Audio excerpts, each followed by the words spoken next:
Hello guys, welcome to my channel. आज मैं एक न्यू सीरीज़ एक्सप्लेन करने वाली हूँ जिसका नाम है मिडनाइट म्यूज़ियम। इसका पता नहीं है कि ये बीएल है या नॉन बीएल है, क्योंकि इसमें जो मेन कैरेक्टर है वो सिर्फ दो मेल हैं और वो थॉर और गन है। थॉर का नाम कथा होगा और गन का नाम डोम होगा। और आई होप कि ये बीएल हो, और इसलिए मैं इसे इस चैनल पे एक्सप्लेन कर रही हूँ। एपिसोड की स्टार्ट होती है जहाँ पे एक बूढ़ा आदमी भागता हुआ किसी जगह पे बच जाता है और उस जगह की तरफ देखता है, फिर अंदर चला जाता है। जैसे ही वो अंदर जाता है तभी एक लड़का कहता है कि ये भी ऊपर नहीं हुआ, तो वो बूढ़ा आदमी उसकी तरफ देखता है और ये कथा होता है। वो कहता है कि ये वही म्यूजियम है ना जहाँ पर जिस चीज़ के ऊपर कोई भूत प्रेत हो वहाँ पे रखी जाती है ना, मेरी हेल्प करो। ये टाइपराइटर खुद ब खुद ही टाइप करता है। तो कथा कहता है तुम एक सही जगह पे आए हो और यहाँ पे ऐसी चीज़ें रखी जाती हैं दुनिया भर से जिसके ऊपर कोई भूत प्रेत हो। तभी सारी लाइट्स ओपन हो जाती हैं और वो आदमी कथा की तरफ देख रहा होता है। उसके बाद कथा उसे वेलकम कहता है और कहता है वेलकम टू मिडनाइट म्यूजियम, और टाइपराइटर खुद ब खुद ही टाइप करने लग जाता है। तो वो आदमी वो टाइपराइटर वहीं पे फेंक के वहाँ से भाग जाता है। उसके बाद हमें कॉफ़ी का सीन दिखाते हैं जहाँ पे डॉम जो होता है वो सोया पड़ा होता है। जब वो उठता है तो जीप नामी लड़का दूसरे लड़कों से लड़ रहा होता है क्योंकि उन्होंने उसकी बाइक को हाथ लगाया होता है और उनको भगा देता है। जब वो अंदर आता है तो उसे कहता है कि इस कस्टमर का ख्याल करो। डॉम उसकी तरफ देखता है और जीप कह रहा होता है कि पता नहीं इस कस्टमर का क्या मसला है, रोज़ आता है कॉफ़ी ऑर्डर करता है पर पीता नहीं है, और अंदर चला जाता है। डॉम भी अंदर चला जाता है। वो अपना काम कर रहे होते हैं तभी उनका बॉस आके कहता है कि ऊपर आके मुझे मिलो और कुछ बताना है तुम लोगों को। डॉम कहता है ठीक है सर। जब वो ऊपर जाते हैं तो वो उन्हें बताता है कि तुम लोगों को मैं जॉब से निकाल रहा हूँ क्योंकि कल से तुम लोग नहीं आओगे क्योंकि मैं कहीं जा रहा हूँ। तो डॉम कहता है क्यों सर, आप ऐसा क्यों करें? तो वो कहता है मुझे कहीं जाना है और यहाँ की सैलरी भी अच्छी नहीं होती। जब गुस्सा होकर वहाँ से चला जाता है। उसके बाद डॉम कॉफ़ी देने जाता है अपने कस्टमर को और कहता है कि आपकी कॉफ़ी है, ट्राई तो कर लें एक बार, ये मैंने इतनी मेहनत से बनाई है और शायद ये मेरा आखिरी कप हो। तो और कहता है कि तुम मुझे थैंक यू कह देना। तो उसकी शक्ल नहीं दिखाते और वो आदमी आगे से कहता है कि तुम इसके बाद क्या करोगे, और उसे अपना कार्ड देता है जिसके ऊपर लिखा होता है मिडनाइट म्यूज़ियम, और कहता है कि ये मेरा म्यूज़ियम है और तुम यहाँ पे आके काम कर सकते हो, ये इतना दूर भी नहीं है। डॉम वो कार्ड उठाता है और उसकी तरफ देखते हुए कहता है कि शायद मैं इस जॉब के लायक नहीं हूँ, शायद मैं ये ना कर पाऊँ। तो वो आदमी कहता है तुम्हें नहीं पता, शायद तुम इससे भी कुछ अच्छा कर लो। तभी जीप कुछ कर रहा होता है। जो डॉम उसके पास से आता है, कहता है तुम ये क्या कर रहे हो? तो वो सारे पैसे निकाल रहा होता है ड्रॉर से।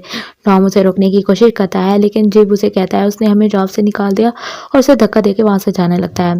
तभी जिब जा रहा होता है, उसके आगे बॉस उसका आ जाता है, उसे रोकने की कोशिश करता है पर वो उसे पकड़ के लड़ता है और कहता है तुमने मुझे जॉब से निकाल दिया, अब मैं कैसे ज़िंदगी गुजारूंगा, और उसे मारना स्टार्ट कर देता है। डॉम उसे रोकने की कोशिश करता है लेकिन फिर वो उसे धक्का दे देता है। तो डॉम उस कस्टमर की तरफ देखता है और कहता है मेरी हेल्प करो, लेकिन वो आराम से अपनी कॉफ़ी पी रहा होता है। टॉम जीप की की जो गिर गई होती है उसे उठाता है और उसे कहता है ये देखो, और जीप अपनी की देखता है। डॉम भाई भाग जाता है। जीप भी उसके पीछे पीछे जाता है। डॉम भाई जो लड़के खड़े होते हैं जो पहले उसकी बाइक को हाथ लगा रहे होते हैं उनको की देता है और कहता है जाओ ले जाओ, फ्री है, और वो बाइक लेकर चले जाते हैं। जीप डॉम पे बहुत नाराज़ होता है, उस पर गुस्सा करता है और उन लड़कों के पीछे चला जाता है।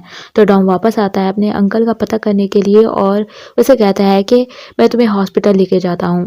जब वो देखता है आगे तो वो कस्टमर नहीं बैठा होता और उसका अंकल कहता है कोई बात नहीं, मैं ऐसे ही ठीक हूँ। उसके बाद और वो कार्ड को उठाता है और जब वो दूसरी साइड पे कार्ड को पलटता है तो उसके ऊपर खुद ब खुद ही मैप बन जाता है और वो हैरान हो जाता है। उसके बाद डॉम अपने रूम में सोया पड़ा होता है पर उसे नींद नहीं आ रही थी क्योंकि उसे बहुत सी अजीब सी आवाज़ें सुनाई दे रही होती हैं। जब वो उठता है तो उसे ऐसी अजीब सी आवाज़ सुनाई दे, वो फिर से सोने की कोशिश करता है।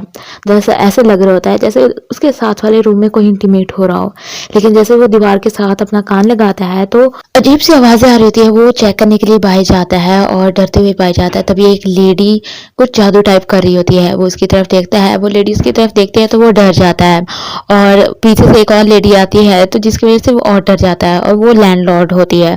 वो भाई बैठा होता है जहाँ पे उसके लैंडलॉर्ड की बातें उसे याद आ रही होती है। वो कह रही होती है कि इस वीक के लास्ट पे तुम यहाँ से चले जाओगे क्योंकि तुमने पे नहीं किया है। और तभी उसके बारे में कोई सिक्योरिटी पूछ रहा होता है तुमने रूम नंबर 216 को देखा है, डॉम नाम है उसका। तो आगे से कहता है नहीं। जब वो पीछे मुड़ के देखता है तो वो जीप होता है।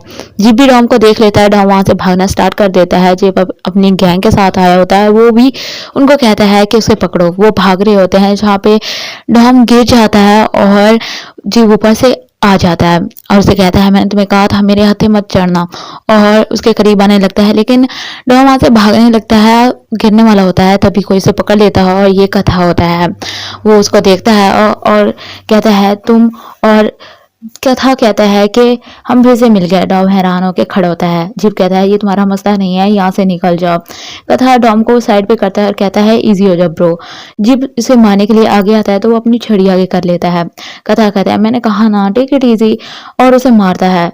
तभी दूसरे लड़के भी इसे मारने के लिए आगे आते हैं और वो उसे उन लोगों को छड़ी से मारता है और वो सब मिलके मारने के लिए आने वाले होते हैं। तभी वो एक गैस पाइप होता है उसको खोल देता है, जिसकी वजह से धुआं हो जाता है और वो वहां से भागने में कामयाब हो जाते हैं। और वहां पे जो डॉम के पास कार्ड होता है मिडनाइट म्यूजियम का, वो गिर जाता है, उसे कोई उठा लेता है। उसके बाद डॉम और कथा भागते हुए एक जगह पे पहुंचते हैं और डॉम कथा की तरफ देख रहा होता है। वो उसी म्यूजियम के बाहर खड़े होते हैं। डॉम कहता है तुम, कथा कहता है मैं कथा हूँ, तुम्हें मैं याद हूँ ना, तो उसकी तरफ देख रहा होता है। उसके बाद डॉम कहता है हाँ हाँ मुझे याद है, तुम हमारे कैफे में आते थे और तुम हमारे कस्टमर हो, है ना। और फिर वो अंदर जाने लगता है तो डॉम कहता है तुम कहाँ जा रहे हो। कथा उसे कहता है कि मैं अंदर जा रहा हूँ, तुम भी आ जाओ मेरे साथ, और उसे कहता है जल्दी आओ। फिर वो दोनों अंदर जाते हैं, जहाँ पे कथा एक थ्राइप नाम लड़के को कहता है कि इसका ख्याल रखना, और वहां से चला जाता है। उसके बाद थ्राइप उसे ठीक कहता है और कहता है कि तुम डॉम हो ना, मिस्टर डॉम होना। तो डॉम कहता है कि तुम्हें मुझे मिस्टर बुलाने की जरूरत नहीं है। तो थ्राइप कहता है ठीक है मिस्टर डॉम, और उसे वेलकम करता है मिडनाइट म्यूजियम में। थ्राइप भाई अपना नाम बताता है, फिर वो उसे कहता है मुझे फॉलो करो।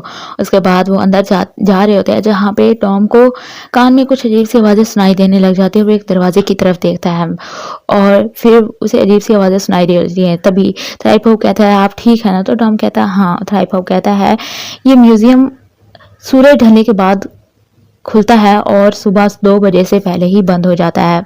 फिर वो कहता है इसकी हर चीज़ सर ने, मतलब कथा ने खुद जमा की है और यहाँ पे कोई भी ऐरा गहरा नहीं आ सकता, सिर्फ वही अंदर आ सकते हैं जिनको अंदर आने की इजाज़त मिलती है। उसके बाद फिर वो बताता है कि यहाँ पे जो भी चीज़ें हैं सब कराथों ने जमा की हैं और इनके पीछे बहुत ही इंटरेस्टिंग स्टोरी है।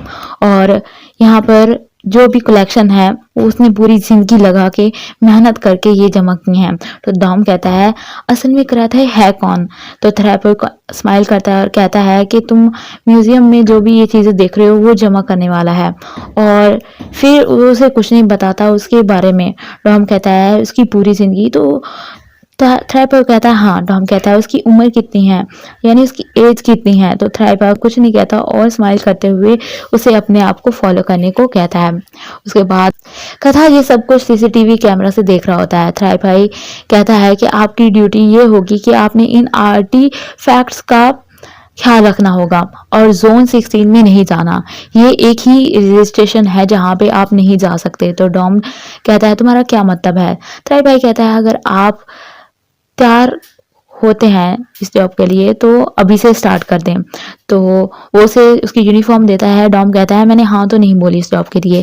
थ्राइपर कहता है लेकिन आपको ये करना चाहिए, और वो उसे यूनिफॉर्म दे रहा होता है और वो उस यूनिफॉर्म को पहन लेता है। उसके बाद वो ऐसे खड़ा होता है, तभी उसको अजीब सी आवाज़ें फिर से सुनाई देती है और अजीब सी फीलिंग आ रही होती है। तभी पीछे से एक लड़की उसे डरा देती है और फिर वो कहती है अच्छा सॉरी मैंने तुम्हें डरा दिया क्या। और फिर वो कहती है मैं घोस्ट नहीं हूँ, और उसकी तरफ गौर से देखती है। फिर वो कहती है तुम यहाँ पे नए आए हो, और कहती है कि तुम्हें यूनिफॉर्म सही से आ गई ना। तो डॉम कहता है हाँ। फिर वो कहती है मैं यहाँ पे काम करती हूँ, और फिर से वैसे ही आवाज़ें आना स्टार्ट हो जाती हैं और उसे अजीब सी फील आ रही होती है। और वो डॉम से पूछती है तुम ठीक तो हो ना। तो वो कहता है हाँ मैं ठीक हूँ। फिर वो कहती है तुम यहाँ पे नए हो। तो वो कहता है हाँ, और उससे कहता है तुम यहाँ पे पहले से काम करती हो। तो वो कहती है हाँ काफ़ी अरसे से। फिर वो कहता है कितने अरसे से। तो वो कहती है मुझे याद नहीं, लेकिन ये कहना अजीब होगा कि यहाँ पे बहुत सी अजीब सी आवाज़ें आती हैं। तो डॉम कहता है तुम्हारे कहने का क्या मतलब है, ये हॉन्टेड एरिया है क्या, मीन्स कि ये हॉन्टेड म्यूजियम है। तो वो कहती है हाँ, और यहाँ पे भूतों से भी ज़्यादा डेंजरस चीज़ें हैं। और फिर वो कहती है कि लेकिन उनकी स्टोरी बहुत इंटरेस्टिंग है, और मेरी फेवरेट स्टोरी है the bride in red wedding dress, means कि ब्राइड जो लाल जोड़े में हो। तभी डॉम को 16 जोन में देखा जाता है, और वो उसकी बात पूरी सुन के वहाँ से चला गया होता है, और उसमें जाता है और सारी चीज़ों को देख रहा होता है, और वो एक वाइट वेडिंग ड्रेस को देखता है। उसके बाद वो बाकी की सारी चीज़ें देखता है। आखिर पर वो एक बहुत ही अजीब सी स्कैरी सी मूर्ति की तरफ जाता है, उसके पास जाता है, उसकी तरफ देख रहा होता है, और तभी कथा वो हाथ लगाने वाला होता है, तो कथा उसे रोक लेता है और उसे कहता है तुम यहाँ पे क्या कर रहे हो, तुम्हें तेरा भाई ने बताया नहीं कि जोन 16 में नहीं जाना। तो डॉम कहता है उसने मुझे बताया था, लेकिन मुझे यहाँ से कुछ आवाज़ें आई जिसकी वजह से मैं यहाँ पे पता करने के लिए आ गया। तभी मूर्ति की आंखें रेड हो जाती हैं, और डॉम की भी आंखें रेड हो जाती हैं, जिसकी वजह से वो वहीं पे ऐसे स्टैच्यू बन के खड़ा हो जाता है, और वहाँ पर लाइट्स सारी ऑफ ऑन होने लग जाती हैं और अजीब सी रिएक्ट करने लग जाती हैं। उसके बाद सारी चीज़ें जो पड़ी होती हैं वो अपनी शेप चेंज करने लग जाती हैं, जैसे कि चाकू सांप की शक्ल इख्तियार कर रहा होता है, और बाकी की चीज़ें भी ऐसे ही रिएक्ट कर रहे होते हैं। कथा डोम को जगाने की कोशिश कर रहा होता है, लेकिन वो जाग नहीं रहा होता, और अचानक कथा ऐसे ही बैठा होता है, उसको जगाने की कोशिश, उसके हाथ पे खून के कतरे गिरते हैं। जब वो ऊपर देखता है तो आगे वही रेड वेडिंग ड्रेस वाली ब्राइड होती है, और कथा उसकी तरफ देख रहा होता है, और वो बहुत ही स्कैरी फेस दिखा रही होती है। पार्ट 1 मैं यहीं पे ख़त्म कर रही हूँ। अगर वीडियो अच्छी लगी हो तो वीडियो को लाइक करें, मेरे चैनल को सब्सक्राइब करें, और बेल आइकन को दबाना मत भूलिएगा। Thanks for watching.